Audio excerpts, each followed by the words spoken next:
গ্রামে ঢুকে অশ্বত্থ গাছের নিচে একটা ছোট মুদির দোকান। জিজ্ঞেস করলাম, ভূষণ পুরকায়স্থ কোথায় থাকে? দোকানি বলল, আপনার পরিচয়? আগে কলকাতা থেকে আসছি, নাম তারানাথ চক্রবর্তী। ঠাকুর মশাই, আসেন আসেন আসেন। ও কি সৌভাগ্য! চলেন আপনি নিজে কালীচাটুদের বাড়িতে, সেখানেই সব ব্যবস্থা করা হয়েছে। ও কি সৌভাগ্য! আসেন আসেন আসেন। কালী সাধন চট্টোপাধ্যায় সম্পন্ন গৃহস্থ, বড় পরিবার, ততোধিক বড় বাসস্থান। উঠোনে বড় বড় ধানের গোলায় ভর্তি সদ্য কাটা আউশ ধান। গোলার সামনে মাটিতে বসে একটা 4-5 বছর বয়সের মেয়ে খেলা করছে। গাছ কোমর করে শাড়ি পরেছে, ভাবভঙ্গি একেবারে পাকা গিন্নির মতো। আমার দিকে একবার তাকিয়ে খুব গুরুত্ব দেওয়ার প্রয়োজন মনে না হওয়ায় আবার খেলায় মন দিল। সদর দরজা দিয়ে ঢোকার সময় গোয়াল ঘরের সোঁদা গন্ধ ও গরুর ডাক ভেসে এলো একদিক থেকে। এক কথায় মানে পরম শান্তির পরিবেশ। কালী সাধন নিজে বেরিয়ে এসে আমার হাত দুটো ধরে বললেন, ঠাকুর মশাই আপনি এসেছেন, আমরা নিশ্চিন্ত হলাম। এবার আমাদের বিপদ কেটে যাবে, আমি ঠিক বুঝতে পারছি। আপনি হাত মুখ ধুয়ে নেন, আমি একটু জলপানের দিকটা দেখি। বড় উঠোন ঘিরে চক্রাকারে বিভিন্ন মাটির ঘর, খড়ের চাল দেওয়া। তার মধ্যে একটাতে আমার থাকার ব্যবস্থা হয়েছে।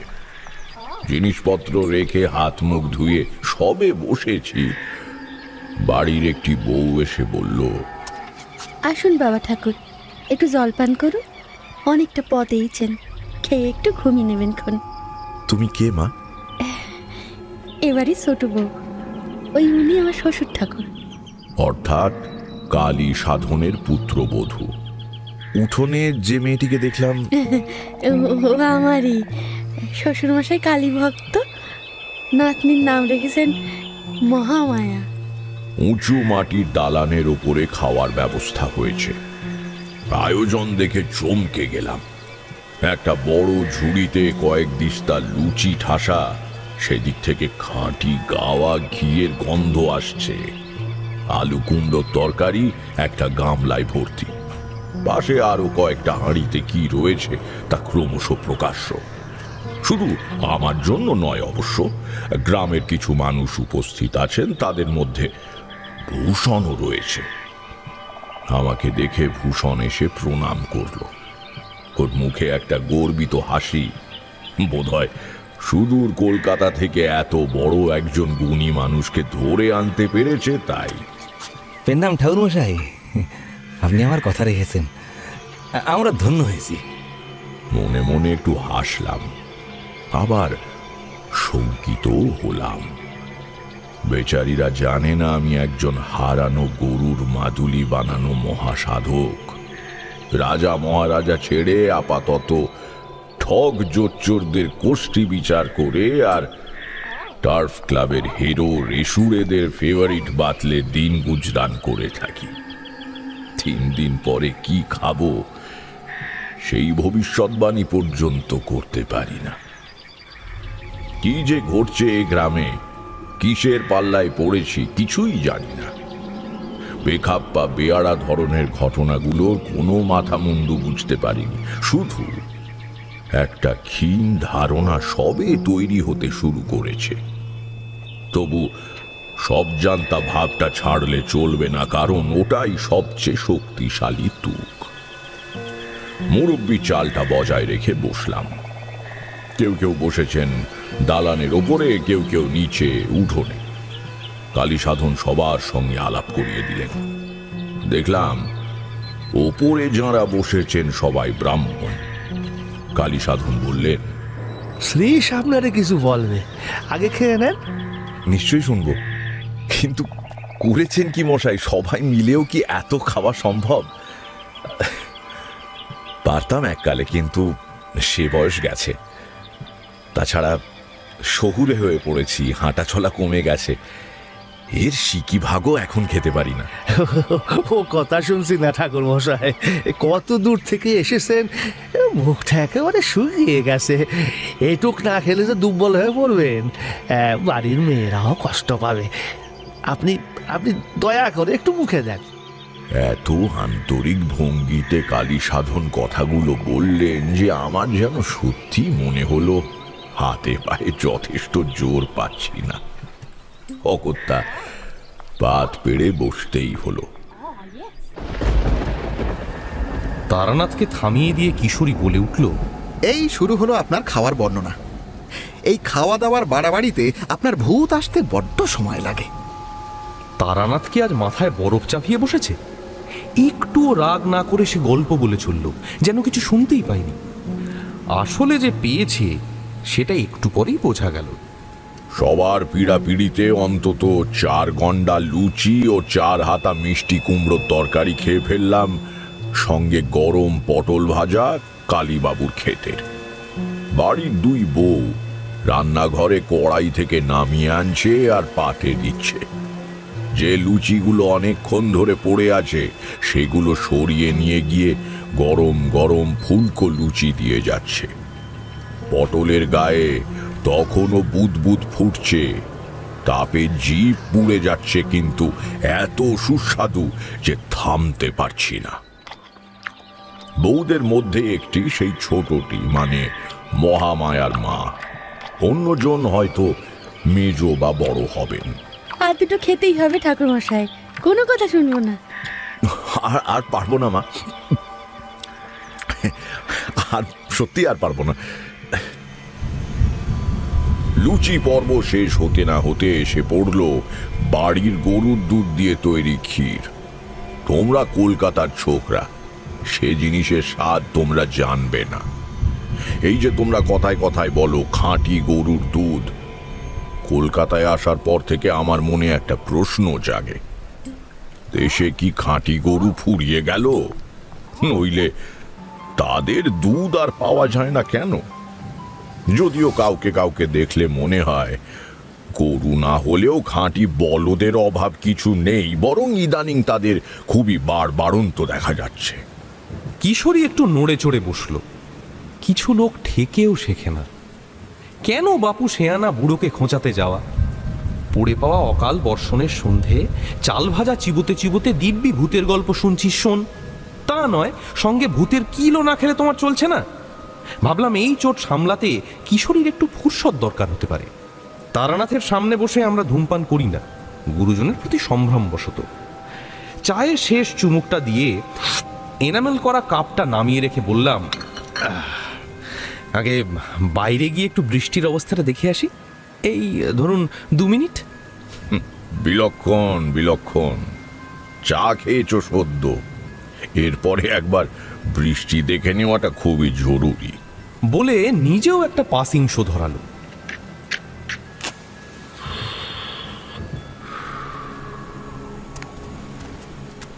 দেখা গেল আমার চিন্তার কারণ ছিল না। এক রাশ ধোঁয়া ছেড়ে কিশোরী বলল, আচ্ছা, এই খাঁটি গরুর ব্যাপারটা কি বললো একটু বুঝিয়ে বলো তো। গরু বলদের আবার খাঁটি ভেজাল হয় নাকি? সে তো দুধের কথা বলা হচ্ছে, তাই না? আরে ছাড়ো না, গপ্পের গরু গাছে উঠিয়ে দিও না তো, তাহলে ভূত পালাবে। কথাটা আমি অন্যদিকে ঘুরিয়ে বৃষ্টি দেখা শেষ করে আবার গিয়ে বসলাম বৈঠকখানায়। কি যেন বলছিলাম? ও হ্যাঁ, সেই খাঁটি গরুর দুধের ক্ষীর, ওর স্বাদ এখনো মুখে লেগে রয়েছে। পথে প্রায় অভুক্ত ছিলাম বলা চলে। কতটা খিদে জমেছিল বুঝতে পারিনি, এক ধাক্কায় অনেকটা খাওয়া হয়ে গেল। আমি আর কি খেলাম, খাওয়া দেখতে হয় উপস্থিত অন্যদের, বিশেষ করে উঠোনে যারা বসেছিল। লুচি দিয়ে বউয়েরা কুল কিনারা পাচ্ছেন না, তবু মুখের হাসি দেখলে বোঝা যায় লোক খাইয়ে কতটা তৃপ্তি তাঁদের হচ্ছে। কথা বলতে বলতেই খাওয়া চলছিল। শ্রীশ ঘোষ বলল, ভূষণের কাছে সবই শুনেছেন, কিন্তু ঠাকুরমশাই, তারপরেও আরও কিছু ঘটেছে, সে কথা আপনি জানেন না। ভূষণ যেদিন ফিরে এলো সেই রাত্রিরে আমি পাশা খেলে ফিরছিলাম এখান থেকে। খেলার চেয়ে কালীবাবুর সঙ্গে কথাই বেশি হচ্ছিল। বিষয় তো এখন একটাই, বুঝতেই পারছেন। তারপর যখন বেরিয়েছি এখান থেকে তখন প্রায় মধ্যরাত। চাঁদের আলোয় পথ চলতে অসুবিধে হচ্ছিল না। পাড়াগাঁয়ের কথা তো আপনি জানেন, কোথাও কেউ জেগেছিল না, সব বাড়িঘর অন্ধকার। আমার ফিরতে দেরি হলে ওই আলো দেখাতে দেউরির কাছে একটা লণ্ঠন রাখা থাকে। দূর থেকে যখন তার আগুনটা প্রথম চোখে পড়েছে ঠিক তখনই একটা শব্দ পেলাম, অনেকটা দূর থেকে আসছে। কিন্তু শুনে আমার আত্মারাম ধরফড়িয়ে উঠল ঠাকুরমশাই। তেঁতুলতলার পেছন দিকে এই গ্রামের বাইরে যে বাছুর পোতার জঙ্গল শুরু হয়েছে, যার মধ্যে পুরনো শিব মন্দির, সেখান থেকে আসছে মনে হলো। কেউ যেন হাসছে। মানুষের হাসি নয় ঠাকুরমশাই, কীরকম আপনাকে একটু বুঝিয়ে বলি। এই ধরুন, কোনো বদ্ধ উন্মাদ শয়তান খুনিকে পুলিশ ধরেছে। 50টা মানুষের গলা কাটার অপরাধে তার ফাঁসির হুকুম হয়েছে। 3 রাত সে ঘুমোয়নি, মুখে ফেনা তুলে আকাশ পাতাল গালাগালি করছে। তার পরের দিন সকালে তাকে তোলা হয়েছে ফাঁসির মঞ্চে। হাত দুটো পিচ মোড়া করে বেঁধে দেওয়া হয়েছে। জল্লাদ মাথায় ঢাকনা পরাতে যাবে এমন সময় একজন এসে তার পেটে খোঁচা দিয়ে বলল, খবরটা পেয়েছো নাকি? যিনি তোমার ফাঁসির হুকুম দিয়েছিলেন সেই জজ সাহেব কাল রাতে পটল তুলেছেন। তখন শয়তানটা যেরকম করে হাসবে ঠিক তেমন। ওই হাসি শুনে আমার গাটা গুলিয়ে উঠল। কিন্তু ওই হাসি আমি এর আগেও শুনেছি ঠাকুরমশাই।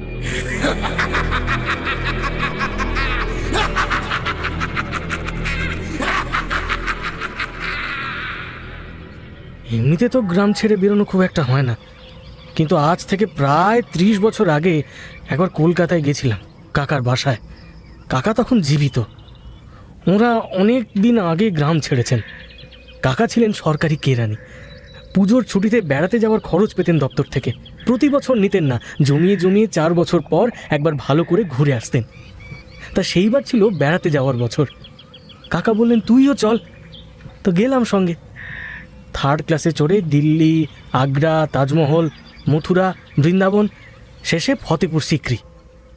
বুলন দরওয়াজা, সেলিম চিস্তির দরগা, দেওয়ানে আম দেখতে দেখতে কখন যে দল ছুট হয়ে গেছি খেয়াল করিনি। হঠাৎ দেখলাম সন্ধে হয়ে এসেছে। কেল্লার পেছন দিকে জঙ্গলের কাছে দাঁড়িয়ে আছি। দূরে শেয়ালের ডাক শুরু হয়ে গেছে। তাড়াতাড়ি ফিরতে যাব, এমন সময় খুব কাছেই কে যেন হেসে উঠল।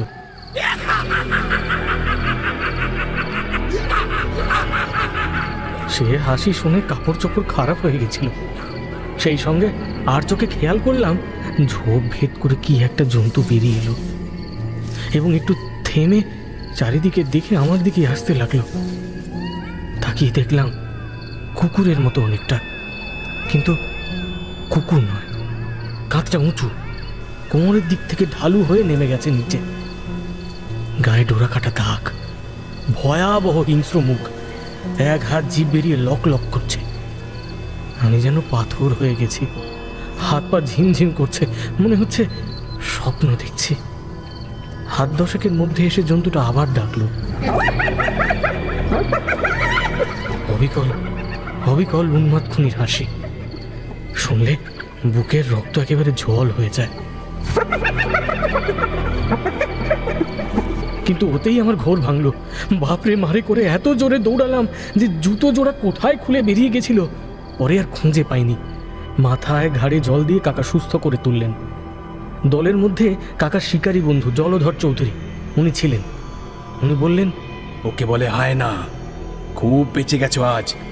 মরা খেকো জানোয়ার, কিন্তু একা মানুষ দেখলে ওরা অনেক সময় আক্রমণ করে। ঠাকুরমশাই, ঠিক সেই আওয়াজটাই সেদিন রাতে আবার শুনলাম, কিন্তু আরো অনেক ভারী গম্ভীর শব্দ, যেন সেই জন্তুটাকে 4 গুণ বড় করে দেওয়া হয়েছে। এক লহমায় ফতেপুর সিক্রির কথা মনে পড়ে গেল। তাড়াতাড়ি পা চালিয়ে বাড়িতে ঢুকে সব দরজা জানালা ভালো করে এঁটে দিলাম। পরের দিন সকালে শুনলাম তেঁতুলতলার দিকে কাদের গরু যেন নিখোঁজ, মাটিতে রক্তের দাগ আর বাঘের মতো বড় বড় থাবার ছাপ পাওয়া গেছে। আমার বাড়িতেও সেদিন থেকে মেনির ছানাটা নিখোঁজ, কিন্তু সে অন্য কথা। সুন্দর বাচ্চাটা হয়েছিল ঠাকুরমশাই, পাটকিলে রঙের, তার উপর কান দুটো সাদা। শ্রীশ ঘোষের কথকতার গুণ আছে, ঘটনাগুলো যেন চোখের সামনে দেখতে পেলাম। বললাম, গ্রামটা আজ একটু ঘুরে দেখব, প্রতিকার একটা না একটা নিশ্চয়ই হবে। এতদিন সহ্য করেছেন, আর কয়েকটা দিন সময় দিন। যে যেমন আছেন থাকুন, শুধু সন্ধ্যের পর বাড়ির বাইরে থাকবেন না। আরেকটা কথা, পাগলা ঠাকুরকে কোথায় পাবো? সেই যিনি ভূষণকে আমার কথা বলেছিলেন। ও, উনি তো আসেন আর যান, থাকেন কোথায় তা তো জানি না। তবে আপনি যখন এসেছেন নিশ্চয়ই দেখা দেবেন শিগগিরই। যে পরিমাণ খাওয়া দাওয়া হয়েছিল, দুপুরে খাওয়ার আর প্রশ্ন ওঠে না। কালী সাধনকে সে কথা জানিয়ে দিলাম। বুঝদার লোক মৃদু আপত্তি করে কথাটা মেনে নিলেন। একটু ঘুমিয়ে নেওয়া দরকার। তার আগে দেখি ছোট্ট মেয়ে মহামায়া উঠোন ছেড়ে দালানে উঠে এসে নিজের মনে খেলা করে চলেছে। কি করছো? ও খুকি, উমা, তোকে দেখো তো নাকি রান্না করছি, দেখতে পাচ্ছ না? তার কথা বলার ভঙ্গিতে বড় আমোদ পেলাম। ও হ্যাঁ, তাই তো, আমারই ভুল। দিব্যি ছোট ছোট হাঁড়িকুড়ি দেখা যাচ্ছে তো। তা কি রান্না হচ্ছে আজ? লুচি, পটল ভাজা, কুমড়োর তরকারি আর ক্ষীর। বসে ওখানে ভালো ছেলে হয়ে, তাহলে খেতে পারবে। ইচ্ছে হলো ওকে কোলে তুলে আদর করি, কিন্তু আমি নতুন লোক, হয়তো কেঁদে উঠবে ভেবে লোভ সম্বরণ করলাম। একটু আগে কি খেলছিলে দিদিভাই? তখন তো হাতাখুন্তি ছিল না। ও, তখন তো যুদ্ধ চলছিল, কুরুক্ষেত্রের যুদ্ধ। নাম শুনেছে? না তো, খুব বড় যুদ্ধ বুঝি? ওহ, সে কি যুদ্ধ! আমার মা গল্পটা জানে, দুপুরবেলা শেষ সময় বলে। তা ওই ঘাস পাকিয়ে পাকিয়ে কি বানিয়েছিলে? ওগুলোর কোনো মানে আছে বুঝি? আচ্ছা বই কি, সে তুমি জানবে না। ওকে বলে সে কি জানো কি মনে পড়েছে, ব্রহ্মাস্ত্র। ব্রহ্মাস্ত্র? এতক্ষণে খুকি একটু শ্রদ্ধার চোখে আমার দিকে তাকালো। ও, তোমার মাও বলেছে বুঝি?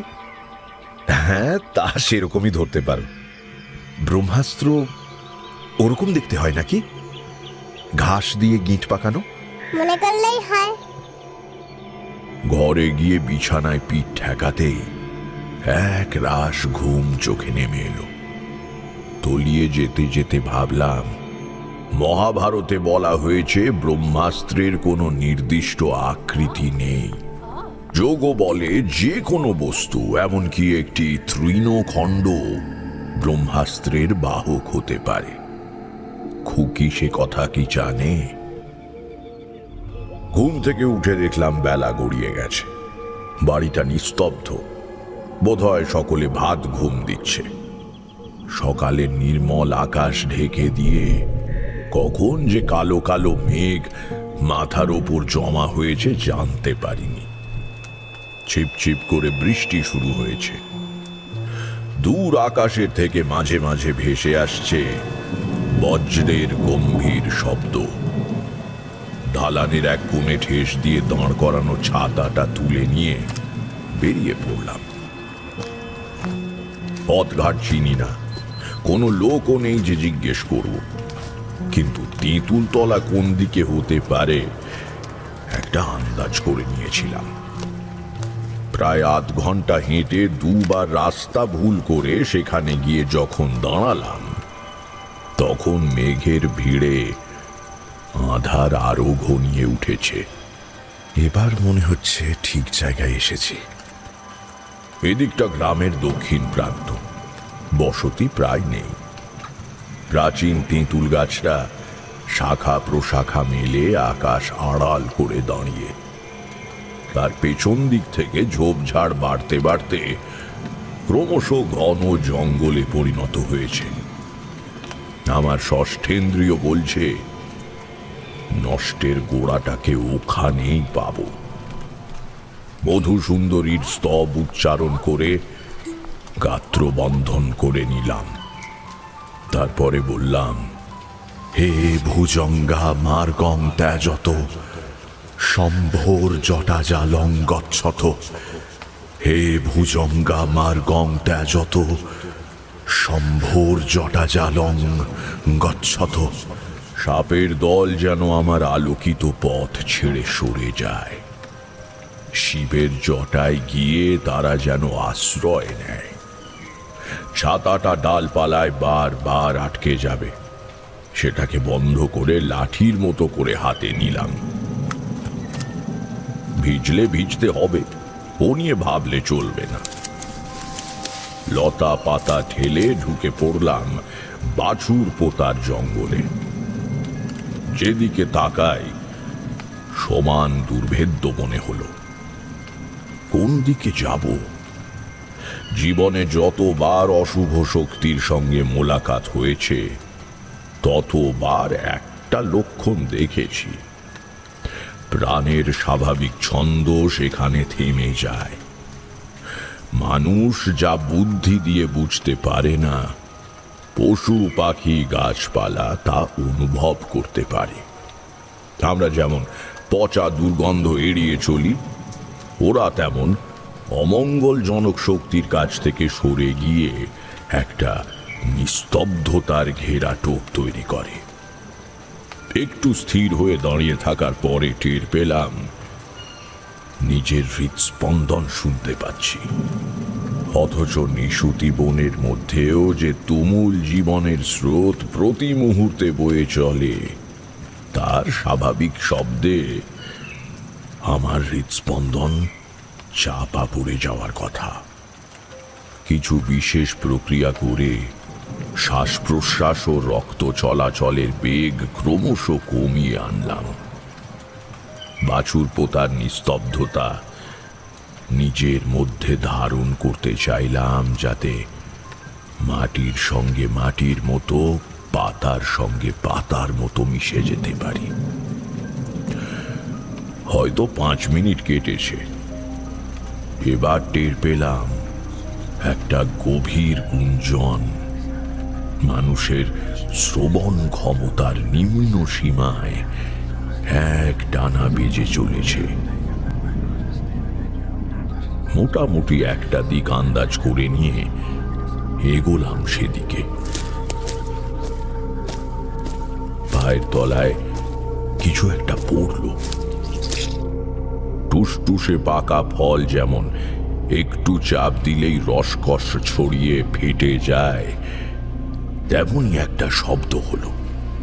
নিচু হয়ে দেখলাম একটি বেড়াল ছানা, পাটকিলে রং, কান দুটো সাদা। কয়েকদিন আগে মৃত্যু হয়েছে। এত দূরে এসে মরতে হলো শ্রীশ ঘোষের মেনির ছানাকে। আধো অন্ধকারের মধ্যে ভাঙা শিব মন্দিরের ততোধিক ঘোর অন্ধকার অবয়ব ফুটে উঠল। কতদিনের পুরনো এই দেবালয় গ্রামের কেউ জানে না। যশোর ছিল রাজা প্রতাপাদিত্যের রাজ্য, তার আগে বর্মন রাজারা, তার আগে পাল বংশ ও গৌড় রাজ্য, তারও আগে প্রাচীন সমতট। এইভাবে ক্রমশ ইতিহাস পেরিয়ে কিংবদন্তির যুগের কুয়াশায় বিলীন হয়ে গেছে। মন্দিরটাকে ঘিরে অনেক মশা বা মাছি উঠছে। না, মশা মাছি নয় তো, কয়লার বস্তা খালি করার পরে দেয়ালে আছাড় মারলে যেমন সূক্ষ্ম কালো কালো গুঁড়ো বাতাসে ছড়িয়ে পড়ে, অনেকটা সেরকম বিন্দু বিন্দু অন্ধকারের একটা কম্পমান গোলক। দেখলে মনে হয় কি সব যেন ভেঙে গুঁড়ো গুঁড়ো হয়ে যাচ্ছে, শেষ হয়ে যাচ্ছে, ধ্বংস হয়ে ধুলো হয়ে উড়ে চলে যাচ্ছে। উপরে তাকালাম, একটা লম্বা পেঁপে গাছের উপরটা মুড়িয়ে দেওয়া হয়েছে। ন্যাড়া কাণ্ডটা শুধু খাড়া হয়ে আছে, তার ডগায় গেঁথে বসানো আছে একটা গোল মতো কি জিনিস, ওই ফুটবলের আকারের, বোধহয় মাটি থেকে 12 কি 15 হাত উচ্চতায়। সেখান থেকেই শব্দটা আসছে। জিনিসটার ওপর বসে আছে একটা দাঁড় কাক। বৃষ্টির মধ্যে এই সন্ধেবেলা খুঁটে খুঁটে কি যেন খাচ্ছে। স্থির হয়ে গেলাম। কাকটা বলল, না, ও তো খেতে ব্যস্ত। এক দৃষ্টে তাকিয়ে আছি গোল জিনিসটার দিকে। কম আলোতে চোখ ক্রমশ অভ্যস্ত হয়ে যাচ্ছে। ঝাঁকড়া চুল, দুটো কান মাকড়ি লাগানো, নাক, দুটো চোখ, না, একটা চোখ, অন্যটা দাঁড় কাকের ঠোকরে ফাটা ডিমের কুসুমের মতো গলে গিয়ে থুতনি বেয়ে ঝুলছে।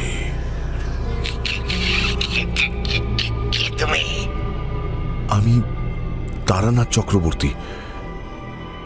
তুমি কি হরেরাম বাউরি? কুৎসিত আওয়াজ করে কাটা মাথাটা হাসলো।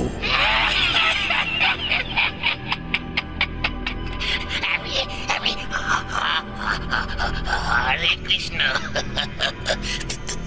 তুই হরে কৃষ্ণ মানে মোরে ভূত হয়ে গিয়েছে। আমি আমি হরে কৃষ্ণ মুন্ডু। ভেতরে যাও। মন্দিরের গায়ে ছোট প্রবেশ পথ দিয়ে মাথা নিচু করে ঢুকলাম। একটা বিকট পচা গন্ধ নাকে এসে ধাক্কা দিল। বাবাজি বসে আছেন পদ্মাসনে। চেহারায় কোনো বিশেষত্ব নেই, শুধু চোখ দুটো বদ্ধ উন্মাদের। কোনো কথা বলছেন না, শুধু আমার দিকে তাকিয়ে আছেন। ঠোঁটে এক চিলতে কর্কশ হাসি। সাধু সন্ত দেখলে আমি প্রণাম করি। কার মধ্যে কি গুণ রয়েছে জানি না।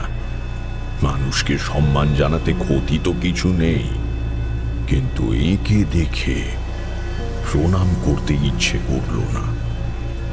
বরং শরীরের মধ্যে একটা যেন অস্বস্তি হচ্ছিল।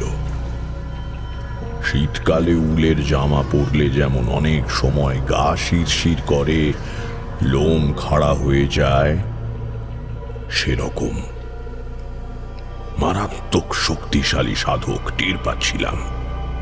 কিন্তু পুরোটাই ঋণাত্মক শক্তি।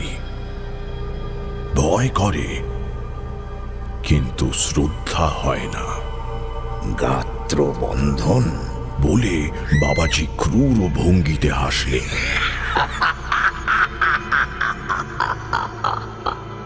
আমি যেন জোরালো চুম্বকের মুখে লোহার টুকরো, কিন্তু গালা দিয়ে মোড়া। তাই টানটা মৃদু টের পাচ্ছি শুধু। মন্ত্র শক্তির আবরণ না থাকলে বোধহয় ঘরে ঢোকা মাত্র তালগোল পাকিয়ে দ হয়ে পড়ে থাকতাম। বাবাজির পাশে হরেরাম। ধরে হরেরামের কাটা মুন্ডু, কারণ হরেরাম মরে ভূত হয়ে গিয়েছে। কষের কাছ দিয়ে কি একটা আঠালো তরল পদার্থ গড়িয়ে পড়ছে, সম্ভবত পচনজনিত দেহরস। ঠোঁট গুটিয়ে দাঁত বের করে হরেরাম বলল,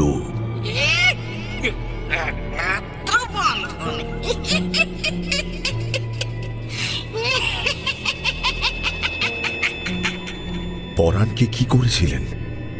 দেখিয়েছিলাম। দৃষ্টি ফিরে পেতে চেয়েছিল, তাই দেখিয়েছিলাম। কি দেখিয়েছিলেন? সৃষ্টির ওপারে অন্ধকার, নিয়মের জগতের বাইরে পশুর অর্থচিৎকারে ধ্বনিত গর্জনশীল কম্পমান বিশৃঙ্খলা। জীবন নেই, মৃত্যু নেই, কোনো কিছুর কোনো অর্থ নেই, আছে শুধু মাংসপিণ্ড। এই উপলব্ধি ঈশ্বর নেই? তোদের ক্ষুদ্র চেতনায় আছে। চেতনার দেওয়াল ভেঙে দিলে আছে শুধু অনন্তকাল রাত্রি, যার মধ্যে মাংসপিণ্ড, মাংসপিণ্ডর পেছনে ছুটছে আত্মসাৎ বা ধর্ষণ করার তাগিদে। সেই বোধ সহ্য করতে না পারলে কি হয় দেখবি। এই দেখ, বাবাজির হাতে একটা নেংটি ইঁদুর। কোত্থেকে ধরলেন ঠিক দেখতে পেলাম না। একটা আঙুল দিয়ে তার মাথাটা একটু ছুঁয়ে দিয়ে মাটিতে বসিয়ে দিলেন। ছটফট করতে করতে ইঁদুরটা হঠাৎ স্থির হয়ে গেল। বিস্ফারিত চোখে অবাক হয়ে যেন কি দেখছে। তারপর হঠাৎ আধ পাক খেয়ে হিংস্র ভঙ্গিতে নিজের লেজটা কামড়ে ধরল। না, শুধু কামড়ে ধরল না, সেটা খেতে শুরু করলো। কি যেন একটা অনিবার্য আকুলতা নিয়ে নিজের লেজটা ছিঁড়ে ছিঁড়ে খেয়ে ফেলছে। রক্ত ঝরছে, কিন্তু ভ্রুক্ষেপ নেই। নিজেকে খেতে তাকে হবেই। লেজ শেষ করে পেছনের একটা পা চিবোতে শুরু করলো। যন্ত্রণায় বেঁকে বেঁকে উঠছে, তবুও খেয়ে চলেছে। পেছনের দুটো পাই যখন খাওয়া হয়ে গেছে, তখন অতি কষ্টে বেঁকে চুড়ে তলপেটের দিক থেকে খেতে খেতে কিছুক্ষণের মধ্যে একটা বিকৃত রক্তাক্ত মাংসের দলায় পরিণত হয়ে ধীরে ধীরে স্থির হয়ে গেল। তখনও তার মৃত চোখ দুটো কোনো এক বিভীষিকার দিকে তাকিয়ে বিস্ফারিত হয়ে আছে। তুইও দেখ, হায় হায়, দেখিয়ে দে। বাবাজি হাত বাড়ালেন আমার দিকে। ছিটকে পেছন দিকে সরে এলাম।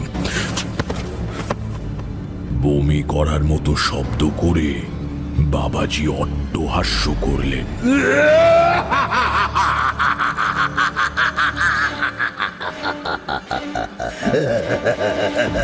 হরে রামের মাথা বলছে,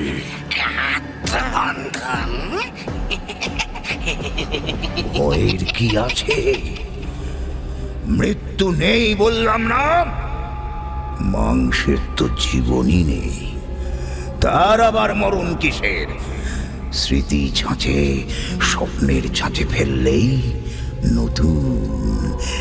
এই গ্রামে যেমন করছি, টাটকা স্বপ্ন, বাসি স্বপ্ন, মাটির অনেক গভীরে পোঁতা হাজার হাজার বছরের পুরনো মরার মাথার স্বপ্ন। মাটি সব খায়, মাটি আবার উপরে দেয়। যেমন এই দেখ। বাবাজি হাঁ করলেন। একটা আঙুল মুখের মধ্যে ঢুকিয়ে দিলেন, তারপরে আর একটা আঙুল, তারপরে বাকিগুলো, তারপরে কবজি অবধি, তারপর ধীরে ধীরে পুরো হাতটা কনুই অবধি। বেলুন ফোলালে যেমন হয় তেমন ভাবে বাবাজির নিচে চোয়ালটা নামতে নামতে নাভি অবধি নেমে এসেছে। নেড়ে চেড়ে পেটের মধ্যে কি যেন হাতড়ে হাতড়ে দেখছেন। তারপরে কিছু একটা ধরে পেট থেকে টেনে বের করে আনতে লাগলেন। কনুইটা প্রথমে বেরিয়ে এলো, পুরো হাতটা ধীরে ধীরে বেরোতে বেরোতে ক্রমে কবজি অবধি বেরিয়ে এলো। এবার আঙুলগুলো বেরোচ্ছে। আঙুলের ডগায় একটা সরু লম্বা রোমশ কিছু ধরা, পাটকিলে রঙের। সেটা টেনে বের করে আনছেন। জিনিসটা একটা লেজ, লেজের পরে পা, তারপরে পাটকিলে রঙের শরীর, মাথা, কান, আর সেই কান দুটো সাদা।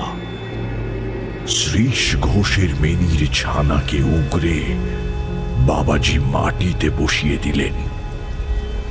এক মুহূর্ত স্তম্ভিত হয়ে বসে থেকে সেটা হঠাৎ দৌড়ে বাইরে বেরিয়ে গেল। তার গায়ে তখনও জারক রস চকচক করছে। মহাভারত পড়েছিস? সবাই ভাবে ব্যাসদেব পরম আস্তিক। বকরূপী ধর্ম যুধিষ্ঠিরকে জিজ্ঞেস করেছিলেন, বার্তাকে? যুধিষ্ঠির বলেছিলেন, মা শর্তুদর্ভি পরীক্ষট্টনেন সূর্যাগ্নিনা রাত্রি দিবেন্ধনেন अस्मिन् महामोहमये कटाहे भूतानि काल पचतीति वार्ता। मास ও ঋতুর হাতা বেড়ি দিয়ে দিবারাত্রির জ্বালানি ব্যবহার করে সূর্যের আঁচে ইহজগৎ রূপে মহামোহময় করাইয়ে ফেলে মহাকাল তার সমস্ত জীবকুলকে রান্না করছেন। এই বার্তা, এই হলো একমাত্র সত্য, এর বাইরে কিচ্ছু নেই। আমি মহাকালের সেই ব্যঞ্জনে একটু ফোড়ন দিচ্ছি মাত্র। এখনো কিছুই দেখিসনি, সবে তো ৭৬ মন্বন্তরের একটা স্বপ্ন বের করেছি। আর ৪০,০০০ বছর আগে মরে যাওয়া এক যাযাবর শিকারের খুলি খেটে একটা অতিকায় আয়না পেলাম, সেটাকে আমি ঘুরেছি। এরপর আরো নিচে যাব। স্বপ্ন কি শুধু মানুষই দেখে? জন্তুদের স্বপ্ন মাটিতে মিশে নেই? উদ্ভিদের স্মৃতি মিশে নেই? একে একে সব ঘোরাবো। এই পৃথিবীটা কত প্রাচীন তোদের কোনো ধারণা আছে? এমন সব পাহাড়ের মতো দানবিক জানোয়ার তুলে আনবো যাদের নিঃশ্বাসের মাংসের গন্ধে তোরা মূর্ছা যাবি। তোকে পাঠিয়েছে আমাকে থামাতে। যা, বাড়ি যা। বমির মতো শব্দে বাবাজি মন্দির কাঁপিয়ে হেসে উঠলেন।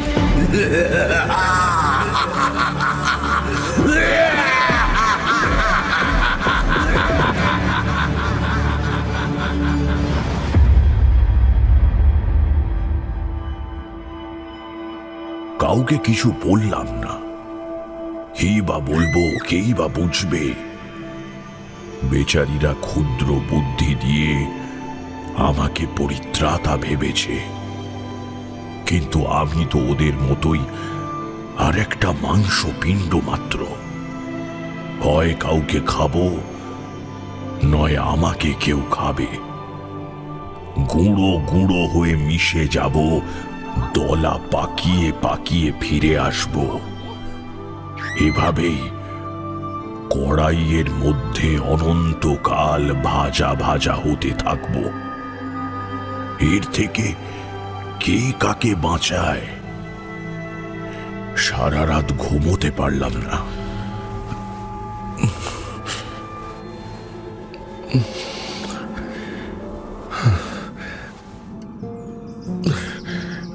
ভোরের দিকে ক্লান্তিতে, হতাশায় একটু চোখ লেগে গিয়েছিল।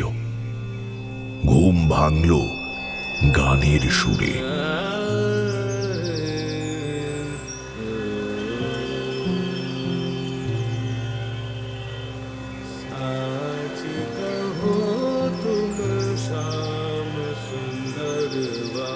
একটু কেমন যেন অদ্ভুত সুরটা। সঙ্গীতে আমার বুৎপত্তি নেই, কিন্তু এরকম সুর শাস্ত্রে গ্রাহ্য বলে মনে হলো না। কণ্ঠস্বর যেন একটু চেনা চেনা লাগছে, কিন্তু কোথায় কবে শুনেছি কিছুতেই মনে করতে পারলাম না। আবছা মনে হলো এই স্বরের সঙ্গে আমার কোনো ভালো স্মৃতির অনুষঙ্গ আছে।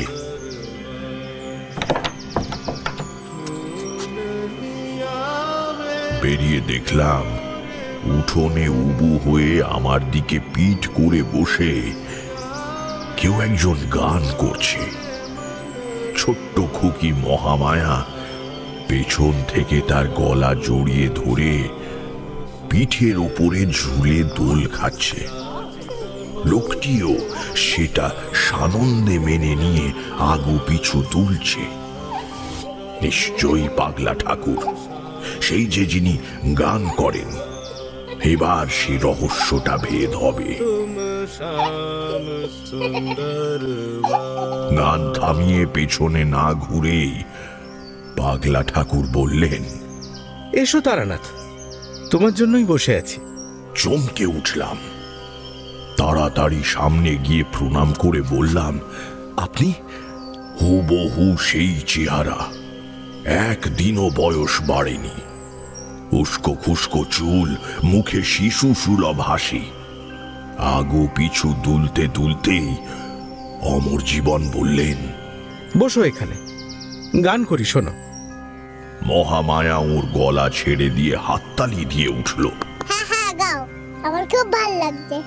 रब सो नेह लगाओ रे मनवा, रब सो नेह लगाओ रे मनवा, दूजो नाही शरणवा,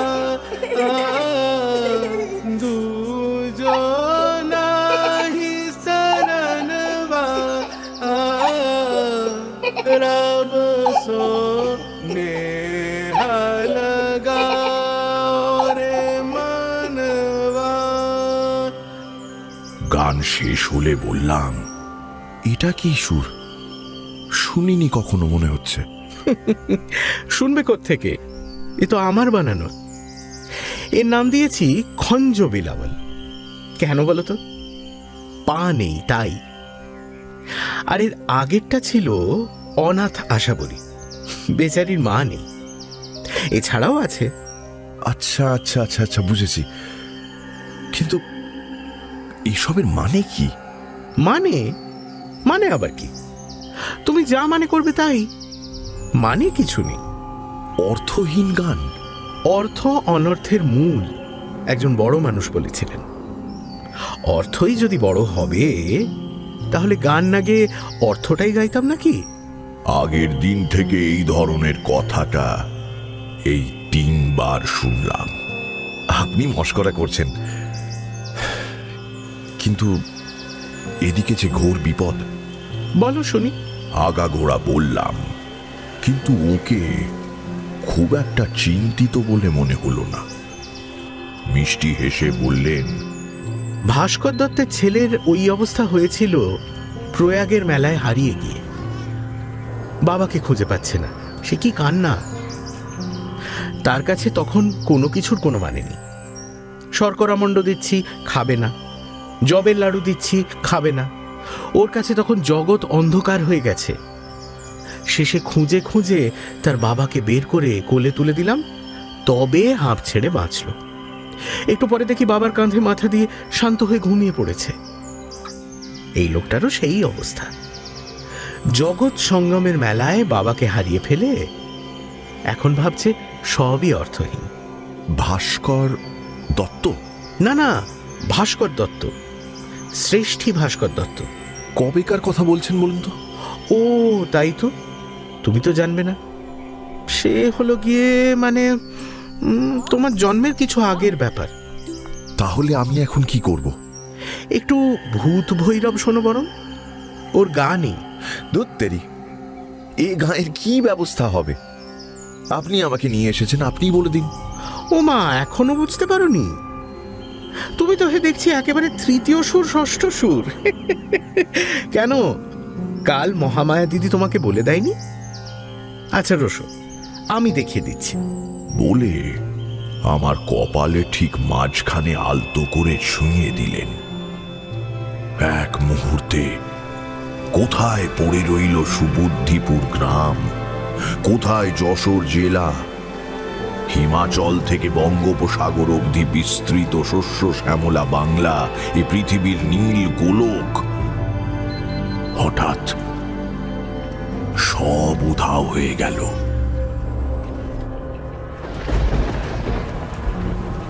এই অবধি বলে তারানাথ কিছুক্ষণ চুপ করে রইল। তারপরে একটা পাসিং শো ধরিয়ে বলল, কাব্যে আমার কোনো প্রতিভা নেই, থাকলেও সে অভিজ্ঞতা হয়তো ভাষায় প্রকাশ করতে পারতাম না। কোথায় যেন পড়েছিলাম দুটো লাইন, পরমাণু নিভে যায় ভাঙিয়া জ্বরের কারা, কে তুমি ডাকিছ মোরে করিয়া পাগল পারা। ধারালো মস্তিষ্কের খুব অহংকার মানুষের, আমারও ছিল না তা নয়, কিন্তু মগজ তো জড় পদার্থ দিয়ে তৈরি, ওর দৌড় জড় জগতেই শেষ। সেখানে দাঁড়িয়ে বাইরে তাকালে মনে হয় সব যেন অন্ধকার, কিন্তু তারও ওপারে রয়েছেন এক আদিত্যবর্ণ পুরুষ। তিনি যুক্তি বুদ্ধির বাইরে, তাকে অনুভব করতে পারেন শুধু উচ্চ মার্গের সাধকরা। অমর জীবন ছুঁয়ে না দিলে আমার সাধ্য ছিল না, বলার চেষ্টা করলে প্রলাপের মতো শোনাবে। মনে করো একটা লোক জন্মাবধি বোবা, তাকে দায়িত্ব দেওয়া হয়েছে একজন জন্মান্ধ লোককে বোঝানোর লাল রং কাকে বলে। সেই রকম অবস্থা হবে অনেকটা। যা বুঝেছি তার দু একটা কথা তবু বলছি। সূর্যের দিকে সরাসরি তাকাতে পারবে না, তাই ঘষা কাঁচের ভেতর দিয়ে সূর্যগ্রহণ দেখার মতো করে বুঝে নাও। এই মহাবিশ্বে জ্বলন্ত গ্রহ নক্ষত্র নীহারিকার ফাঁকে ফাঁকে বড় বড় ঘোর কালো গহ্বর আছে। অজগর হরিণকে সম্মোহিত করে মুখের মধ্যে টেনে নেয়, জানো তো? এই গর্তগুলো যেন অজগর, আর গ্রহ নক্ষত্র নীহারিকা পুঞ্জ হলো তাদের শিকার। সেই ভয়ঙ্কর টান এড়াতে না পেরে ঘুরতে ঘুরতে এরা গিয়ে গহ্বরের মধ্যে ঢুকে রসাতলে চলে যায়, কিন্তু ধ্বংস হয় না, কারণ ধ্বংস বলে কিচ্ছু নেই।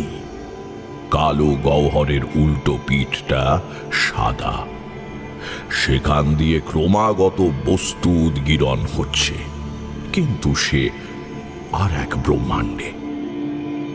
এইভাবেই চলতে থাকে।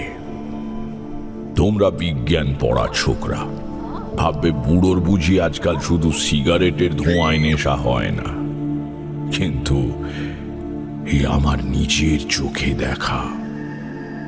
যা দেখেছি তাই বলছি, এর বেশি আমার হাতে নেই। হয়তো ভবিষ্যতের বিজ্ঞানের বইয়ে এসব কথা লিখবে। তার বুঝলাম আমরা যাকে বস্তু বলি তার বাইরে আরো বহু গুণ বেশি বস্তু আছে যা আমরা দেখতে পাই না, ছুঁতেও পারি না, আছে বলেই জানি না। আলোর সঙ্গে তার কোনো কারবার নেই, তাই সে হলো অন্ধকার বস্তু। তোমাদের বিজ্ঞান এর হদিশ জানে না। আমরা যেমন নাম দিই এই বস্তু তেমন চেহারা নেয়। যেমন তুমি, আমি, টেবিল, চেয়ার, আমার উঠোনে টিউবওয়েল, উত্তর ভাদ্রপদ নীহারিকা, খঞ্জ বিলাবল, খুকির রান্নাবাটি, কিশোরীর মাথার পোকা, অথবা ও পাড়ার চৌধুরীদের ল্যাংড়া কুকুরটা। শিব মন্দিরের বাবাজির কথাগুলো অতি সূক্ষ্ম ছলনা, হুবহু সত্যের ছদ্মবেশ ধরে এসে লক্ষণের গণ্ডির বাইরে দাঁড়িয়ে হাতছানি দিয়ে ডাকতে থাকা রাক্ষসী মিথ্যা। কিন্তু এই তুরীয় চেতনার মধ্যে মাথাটা ভিজে ভিজে লাগে কেন? এ কথা তো উপনিষদে লেখেনি। একটু একটু করে ঘোর কেটে যেতে দেখি গোলা ঘরে পিঠ ঠেকিয়ে বসে আছি। ছোট বউটি আমার মাথায় থেবড়ে থেবড়ে জল দিচ্ছে আর বলছে, ঠাকুর মশাই, ও ঠাকুর মশাই, ও যে রোদটা উঠেছে আজ সকাল থেকে, ঘুরে গেলে মাথাটা দোষ কি? পাগলা ঠাকুর কোথায় গেলেন তার সদুত্তর কেউ দিতে পারল না। বেলা 9টা নাগাদ বেরোবো। খুকিকে ডেকে বললাম, দিদি ভাই, তোমার একটা জিনিস আমাকে দেবে? আর তার বদলে কি নেবে তুমি বলো? চোখ মুখ উজ্জ্বল করে মহামায়া বলল, লেমন জুস। মেঘ নেই, ভরপুর রোদ্দুর, তবু বাছুর পোতার জঙ্গলের অন্ধকার ও দমবন্ধ অবস্থার খুব পরিবর্তন হয়নি। হরে কৃষ্ণর না, হরে কৃষ্ণর মুন্ডুর অন্য চোখটাও কাকের পেটে গেছে। নজরদারি করতে না পারলে ওকে শুলে চড়িয়ে রেখে কি লাভ বাবাজি জানেন। মন্দিরে ঢুকলাম। বোধহয় অতিরিক্ত গঞ্জিকা সেবন করে বাবাজির চোখ দুটো আজ টকটকে লাল, মেজাজ আরো রুক্ষ। হরে রামের মুন্ডুর চোখ বন্ধ। কাটা মুন্ডু কি ঘুমোতে পারে? ফের এসেছিস? কি মনে করে? আপনি ঠিক বলেননি, শুধু মাংসপিণ্ড নয়। বলিস কি? তোর কি বিমুখ জ্ঞান হয়ে গেল নাকি রে? হরে রামের মুন্ডু ঘুমোয়নি। হঠাৎ চোখ মেলে তাকিয়ে বলল, যা মনে করেন। বাচারম্ভ নং বিকারো নাম ধেয়ং মৃত্তিকে দেব সত্যম। যে যা নাম দেয়, বস্তু জগতের আকার বিকার সেই মতো ঘটে। দেবতা বললে দেবতা, মাংস বললে মাংস। রতনে রতন চেনে, কিন্তু শুয়োরের চোখ শুধু বিষ্ঠার দিকে। কি বললি তুই? তোকে আমি? যেমন আমি এটার নাম দিয়েছি ব্রহ্মাস্ত্র। পকেট থেকে খুকির ঘাসের গিঁটটা বের করে ছুঁড়ে মারলাম। বাবাজি দুই চোখের ঠিক মাঝখানে গিয়ে লাগলো। এক ঝটকায় বাবাজির ঘাড়টা পেছন দিকে হেলে গেল, চোখের তারা গেল উল্টে।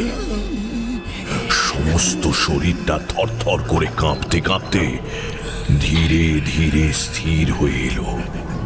শিবনেত্র অবস্থায় বাবাজি স্তম্ভিত হয়ে রইলেন। একটু পরে দেখলাম মুখের ক্রূর ভাবটা অল্প অল্প করে শিথিল হয়ে যাচ্ছে। বাবাজির দু চোখ বেয়ে জলের ধারা গড়িয়ে পড়তে লাগলো।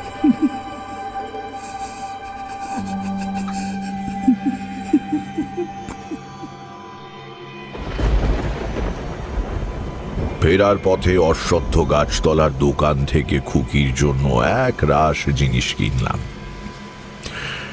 পরের দিন যখন অপার ভদ্রার ঘাট থেকে নৌকোয় উঠব বলে বেরোচ্ছি, দেখি লবেন চুষ মুখে পুরে মহামায়া উঠোনে চুকিতকিত খেলে বেড়াচ্ছে। কিশোরী অশ্বিনী, মাতু পাগলির কৃপায় কিছুটা থট রিডিং শিখেছিলাম, বুঝলে।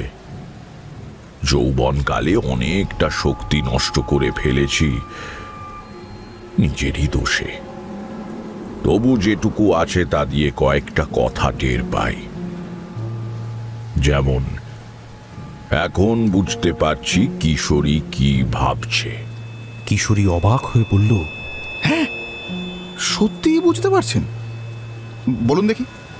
ভাবছো ঘাসের গিঁটের খোঁচা খেয়ে বাবাজির ভোল পাল্টে গেল কি করে? কে ঠিক? হ্যাঁ, তা একরকম। এই হয়েছে তোমাদের নিয়ে মুশকিল। সব কিছু বলে দিতে হবে, নইলে তোমরা জিজ্ঞেস করতেই থাকবে। দেশে বোধহয় পুং স্ত্রী অনুপাত একেবারে গোল্লায় গেছে।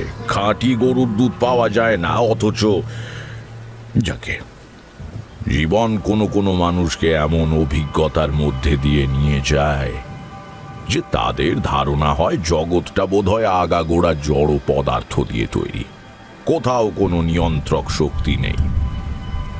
বিশ্বজগৎ চলেছে পাগলাটে, অবিন্যস্ত, অকারণ খামখেয়ালে। এই ধরনের লোকেদের মধ্যে জমা হয়ে ওঠে একটা অভিমান যে এরকম একটা অর্থহীন জীবন তাদের কাটাতে হচ্ছে এবং হবে। কার প্রতি অভিমান তা তারা ঠিক জানে না। একটা শিশুকে অন্ধকার ঘরে বন্ধ করে রেখে দিলে যেমন হবে, অথবা প্রয়াগের মেলায় বাবাকে হারিয়ে ফেললে যেমন হতে পারে। শিব মন্দিরের বাবাজির জীবনের ইতিহাস আমার জানা নেই, কিন্তু নিশ্চয়ই তা ওকে এই পথে চালিত করেছিল। মহাশক্তিধর সাধক, কিন্তু বিপথগামী। তারপরে যদি সেই শিশু হঠাৎ দেখতে পায় তার বাবা আছেন, দিনের আলো আছে, আনন্দ আছে, মুক্তি আছে, আশা ভরসা আছে, মাংসপিণ্ডই সব নয়, তখন সে অভিভূত হয়ে যাবে নাকি? অনন্ত জীবনের আশ্বাস পেয়ে সে কি অবিচল থাকতে পারবে? খুকির সরল বিশ্বাসের ব্রহ্মাস্ত্র বাবাজিকে ধ্বংস করেনি। ওর অন্ধকার তন্ত্র ভেদ করে এক মুহূর্তে ওকে ছিনিয়ে দিয়েছিল অন্ধকারের ওপারের সেই আদিত্যবর্ণ পুরুষকে, যিনি একমাত্র পারেন মৃত্যুর কবল থেকে জীবকুলকে উদ্ধার করতে। পিতা নহসী, তিনি আমাদের সবার পিতা। বাবাজি তাঁর সেই হারানো পিতাকে খুঁজে পেয়েছিলেন। আর কটা দিন থাকলে হয়তো দেখতে পেতাম উনি এসে ছোট্ট খুকির সঙ্গে কানামাছি খেলতে নেমেছেন।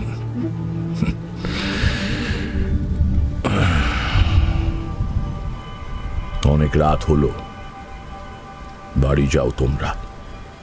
আরো অনেক গল্প আছে, ধৈর্য ধরো, একে একে সব শুনতে পাবে।